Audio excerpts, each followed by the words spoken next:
Hi guys, and welcome to today's video. So in this challenge I'm gonna try to create this unicorn, but as small as I can.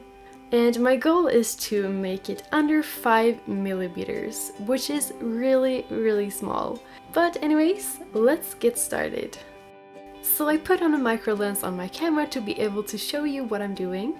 And here I'm making the tiny head for the unicorn. And then I made the little body and tried to put it on, which wasn't the easiest thing.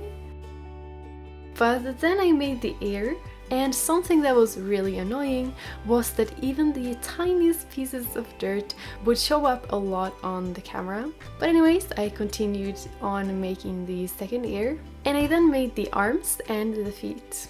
And being this close to the camera was a bit of a challenge. It was a bit hard to keep the unicorn in focus while trying to put on all of the tiny pieces. But eventually I got all of the body pieces on, and it was time to make the horn. And then I began to make one of the hardest parts, which was to make the mane and the tail. And I wanted it to look like the original unicorn, so I tried using a bunch of different colors. And once I was done with the tail and the mane, the unicorn ended up looking like this. It is slightly bigger than 5 millimeters, but still pretty close. So I baked the unicorn, and then I used a needle to make the face details. And doing that was pretty difficult.